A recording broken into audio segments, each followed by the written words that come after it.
जय हिंद। देखिए इस वीडियो में जानते हैं कि WBC, RBC और प्लेटलेट्स क्या होता है। तो सबसे पहले हम समझते हैं कि WBC और RBC क्या होता है। इसी वीडियो में हम आगे प्लेटलेट्स के विषय में समझेंगे।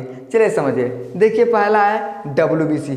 WBC को हम क्या बोलते हैं तो व्हाइट ब्लड सेल बोला जाता है। लेकिन अगर आपसे कोनो पूछ लेता है कि WBC का खोज किसने किया, देखिए सबसे पहले किसने बताया तो ल्यूएन हाक ने बताया। कब बताया तो 1674 ईस्वी में। उसके बाद दो वैज्ञानिक आए, एक का नाम था ग्रेवियल आद्रल। इन्होंने कब बताया तो 1779 से लेकर 1876 ईस्वी के बीच में इन्होंने बताया। उसके बाद एक और वैज्ञानिक आए जिनका नाम था विलियम एडिसन। इन्होंने कब बताया तो 1881 ईस्वी में बताया। जैसे मान लीजिए एक घर है और इस घर में एक बाप है और एक बेटा है। बाप बोलता है कि दास ठीक है हम तो चरतल्ला घर बनवा देंगे, लेकिन जैसे बेचारा बूढ़ा आया तो नेक खुदवा दिया, ईंटा उटा कुछ नहीं रखा हुआ है, नेक खुदवा दिया। उसके बाद दांत चढ़ के चला गया। जो उसका बेटा हुआ है उसने क्या किया लिंटल लगवा दिया। तो नाम किसका होगा, उसके बाप का होगा या फिर बेटे का होगा। बेटे हुआ का नाम होगा, काहे नाम होगा, वो बेचारा ने से लेके लिंटल लगवा दिया। सब लोग दांत तेरी को उसका बाप बहुत करता ससुरा, पी के मर गया। बेटा हुआ देखो कितना पैसा कमाता है, एकदम घर बनवा दिया, छत लगवा दिया। उसी तरह से इन्होंने क्या किया बस नींव डाला, लेकिन हर दोनों वैज्ञानिक क्या किया उसका छत लगा दिया। इसलिए अगर पूछेगा कि WBC का खोज किसने किया तो ग्रेवियल आद्रल और विलियम एडिसन ने किया, समझेगा। लेकिन अगर आपसे पूछता है कि जो WBC होता है हमारे शरीर में यह कितने प्रकार का होता है, देखिए WBC हमारे शरीर में 5 प्रकार का होता है। अब ये कौन कौन होते हैं इसे हम अगले वीडियो में समझेंगे। फिलहाल के लिए थोड़ा समझिए। देखिए WBC ने अगर पूछता है कि सामान्य संख्या, यानी हमारे शरीर में WBC का सामान्य कितना संख्या होता है, देखिए ये 4000 से लेके 11000 तक, यानी हमारे शरीर में WBC का सामान्य संख्या कितना होना चाहिए तो 4000 से लेके 11000 तक WBC का सामान्य संख्या हमारे शरीर में होना चाहिए। अब देखिए पूछता है कि WBC का जीवन काल कितना होता है। हर चीज़ का जीवन काल होता ना, जैसे आदमी को देखिए कोनो बेचारा 50 साल जीता है, कोनो 7 साल जीता है, कोनो 30 साल में मर जाता है, कोनो जन्मते मर जाता है। तो उन लोगों को क्या होता है ये जीवन काल होता है। उसी तरह से हमारे शरीर में जो WBC होता है उसका जीवन काल कितना होता है, देखिए 10 से लेके 15 दिन तक, यानी 10 से लेके 15 दिन तक जो WBC होता है ना ये हमारे शरीर में उसका जीवन काल होता है, समझ में क्या। अब देखिए WBC का निर्माण कहाँ होता है, देखिए बोन मैरो में होता है। बोन मैरो कहाँ होता है तो जैसे हम मान लीजिए लाइए मुर्गा, अब मुर्गा को लाइएगा ना तो हड्डियाँ देखिएगा कितना वैसे चूस चूस के दाई दाई घींच घींच के खाता है, हंस के सुरुकता है नहीं सुरुकता है तो उसमें से कुछ निकलता है और उसके अंदर में देखिएगा तो जाली टाइप का होता है, उसे हम क्या बोलते हैं तो बोन मैरो बोलते हैं। और उसी में क्या होता है तो ब्लड का निर्माण होता है। तो हमारे शरीर में क्या होता है भैया तो मुर्गा के जैसा हड्डी है और उसमें जाली टाइप का होता है और उसी में क्या होता है हमारे ब्लड का निर्माण होता है। देखिए WBC, RBC, प्लेटलेट्स सब कहाँ निर्माण होते हैं तो हमारे बोन मैरो में, समझ में आएगा। तो जब मुर्गा खाइएगा ना तो जब हड्डियों को फोड़िएगा तो उसमें जाली टाइप का थोड़ा सा लाल लाल होता है, उसे हम क्या बोलते हैं तो बोन मैरो बोला जाता है, समझ में आ गया। तो WBC का निर्माण हमारे शरीर में कहाँ होता है बाबू तो बोन मैरो में होता है। अब देखिए अगर पूछता है कि WBC नष्ट कहाँ होता है, आखिर नष्ट होगा ना, जो चीज़ बना है उसको नष्ट होना है। आदमी बना है बेचारा नष्ट हो जाता है, पेड़ पौधे हैं नष्ट हो जाते हैं, जीव जंतु हैं सब के सब नष्ट हो जाते हैं। उसी तरह से हमारे शरीर में जो WBC होता है वो नष्ट होता है। लेकिन वो नष्ट कहाँ होता है, देखिए ये नष्ट होता है हमारे लसिका में। WBC कहाँ नष्ट होता है तो ये हमारे लसिका में नष्ट होता है। अब यहाँ पे समझिए, देखिए WBC क्या करता है, इसका काम होना चाहिए ना। जैसे हम लोग क्या है भैया तो खाना खाते हैं, पीते हैं, सोते हैं, जागते हैं, लड़ाई मार झगड़ा सब कुछ कर लेते हैं। उसी तरह से हमारे अंदर जो WBC होता है इसका काम क्या होता है, देखिए ये बैक्टीरिया और वो वायरस क्या करते हैं एकदम फाइट करता है, एकदम लड़ाई करता है। जैसे मान लीजिए कोरोना क्या है बाबू तो एक वायरस है। अब जैसे कोरोना वायरस हमारे अंदर आएगा ना ऐसा थोड़ी ना है तुरंत हमारे अंदर चला जाएगा, कोनो होना चाहिए ना लड़ाई करने वाला। जैसे मान लीजिए आपका घर है, अब घर पे कोनो चोर आएगा ना, अगर आप जागेंगे तो आप लड़ाई करेंगे, कहेगा कौन है रे, कहेगा हम चोर हैं। अगर आप लड़ाई करने लायक हैं आप तो मारपीट करिएगा, लेकिन नहीं मारपीट करने लायक हैं तो चुपचाप पटा दिएगा, वो ससुराएगा चोरी करके चला जाएगा। उसी तरह से हमारे शरीर का पहरेदार कौन होता है तो WBC होता है। जैसे मान लीजिए कोनो बैक्टीरिया आएगा, कोनो वायरस आएगा ना, कहेगा चाचा कहाँ, वो कहेगा हम जा रहे हैं तुम्हारे आदमी के अंदर, कहेगा अरे वैसे जाओगे पहले हमसे तुम लड़ाई करो। तो वायरस और बैक्टीरिया क्या करते हैं, हमारे WBC से लड़ाई करता है, फाइट करता है। अगर हमारा WBC अगर मजबूत है तो भैया वायरस भाग जाएगा, लेकिन अगर वायरस मजबूत है तो हमारा WBC कमजोर होता है।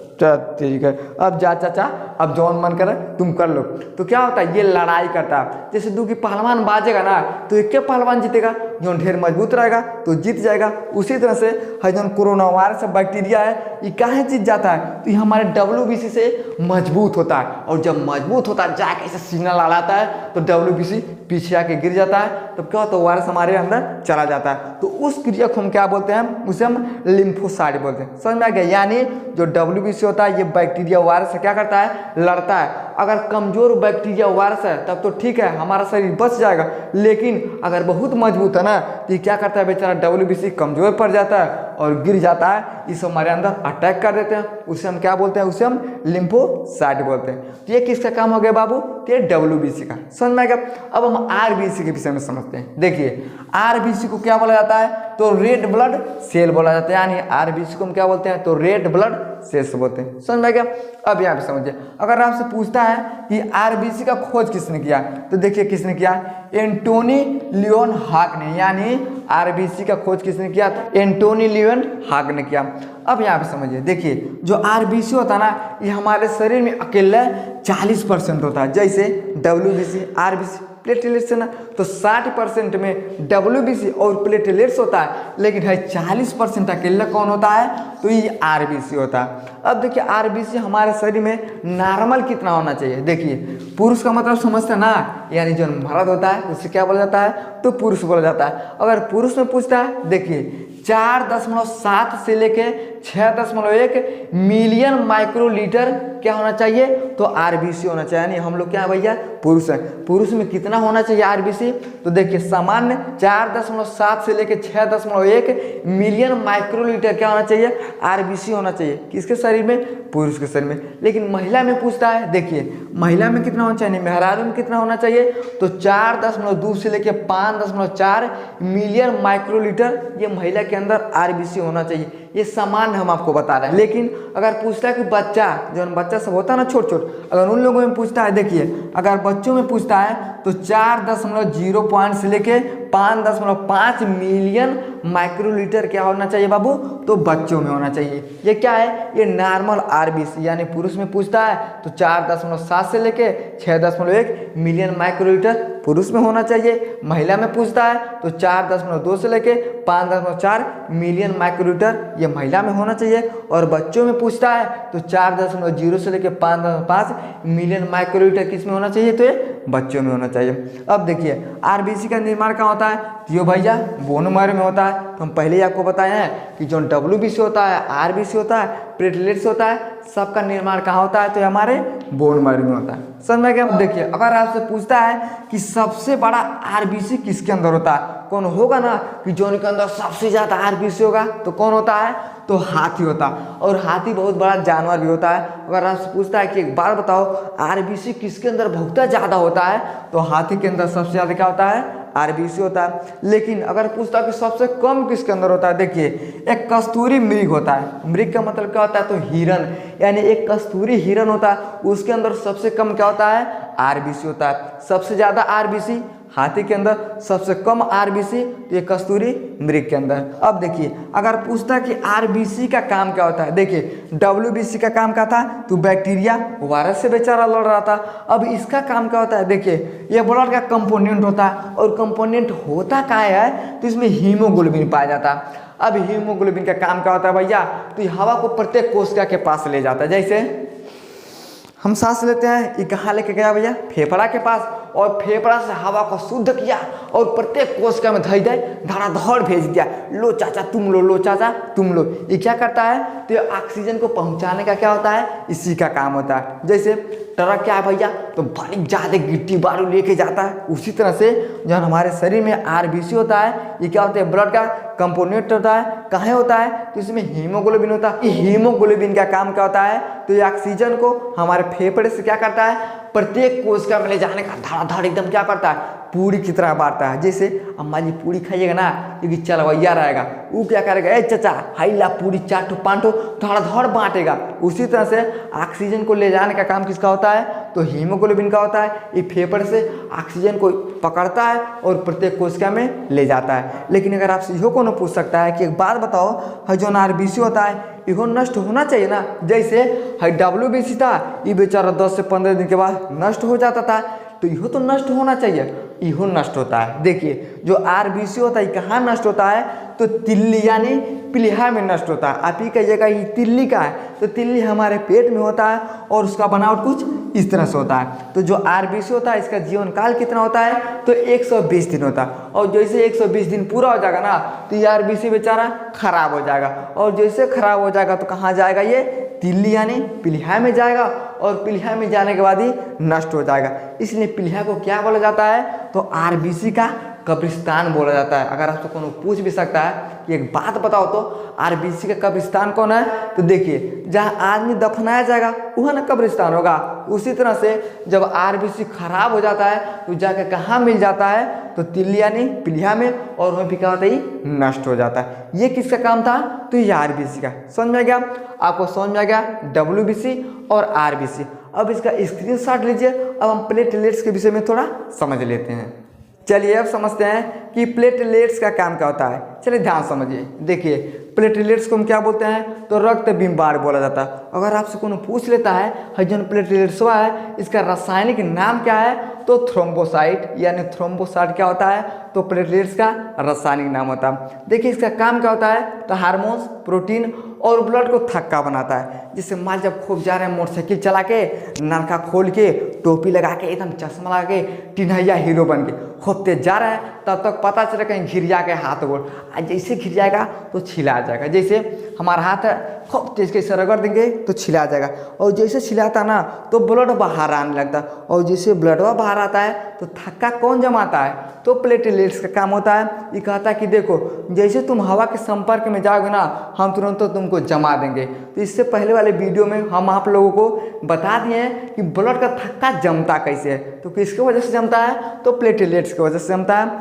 जैसे हवा के संपर्क में ब्लड जाता है उसको थक्का बना देता है, तो पोपड़ी बन जाता है। समझ में आ गया।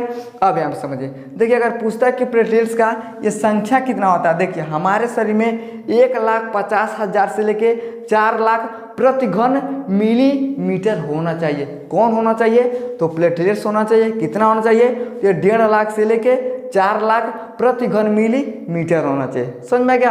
अब यहाँ पे देखिए जो प्लेटलेट्स होता है ये किस में होता है, तो ये मनुष्य और स्तनधारी यानी जितने भी रीढ़धारी होते हैं सब में क्या होता है, ये प्लेटलेट्स होता है। तो जो स्तनधारी होते हैं उनमें क्या होता है, रीढ़ का हड्डी पाया जाता है, और मनुष्य में क्या होता है, रीढ़ का हड्डी पाया जाता है। तो प्लेटलेट्स किस में होता है, तो मनुष्य और स्तनधारी में होता है। अब यहाँ पे देखिए अगर पूछता है कि प्लेटलेट्स में केंद्रक होता है कि नहीं होता, अगर आपसे कोई पूछ लेता है कि एक बात बताओ जो प्लेटलेट्स होता है इसमें केंद्रक होता है, तो केंद्रक बाबू नहीं होता है। इसमें खाली क्या होता है, तो डीएनए होता है। इसमें केंद्रक नहीं होता है, इसमें क्या होता है, डीएनए होता है।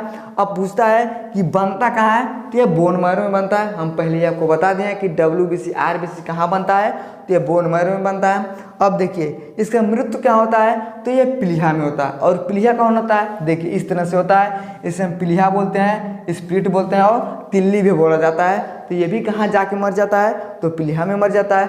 RBC कहाँ मर जाता है, तो इसी प्लीहा में आके इस सब मर जाता है। देखिए गाय, भैंस, कुत्ता, बकरी, इंसान सबका क्या होता है, एक देर मृत्यु हो जाता है, और सब लोग कहीं ना कहीं मर जाते हैं। उसी प्रकार से जो हमारे शरीर में प्लेटलेट्स होता है इसका 8-12 दिन का क्या होता है, ये जीवन काल होता है। और जैसे पूरा हो जाएगा ना वो बेचारा कहाँ आके मर जाता है, तो ये प्लीहा में आके मर जाता है। समझ में आ गया। लेकिन अगर आपसे कोई पूछ लेता है कि प्लेटलेट्स को हम कैसे बढ़ाएंगे, तो विटामिन C का प्रयोग करते हैं, यानी विटामिन C का हम सेवन करते हैं। जैसे कीवी खाएगा ना, तो कीवी में बहुत है विटामिन C मिलता है, तो उसमें विटामिन C का मात्रा ज़्यादा होता है। इसमें बहुत तेज़ी से क्या होता है, हमारे ब्लड को बढ़ाता है। अगर पूछता है कि प्लेटलेट्स के कमी हो जाने से हमें क्या खाना चाहिए, तो विटामिन C का हम प्रयोग कर सकते हैं। समझ में आ गया। आई होप आपको समझ में आ गया होगा कि WBC RBC और प्लेटलेट्स का काम क्या होता है। समझ में आ गया, तो वीडियो को लाइक शेयर सब्सक्राइब जरूर करें।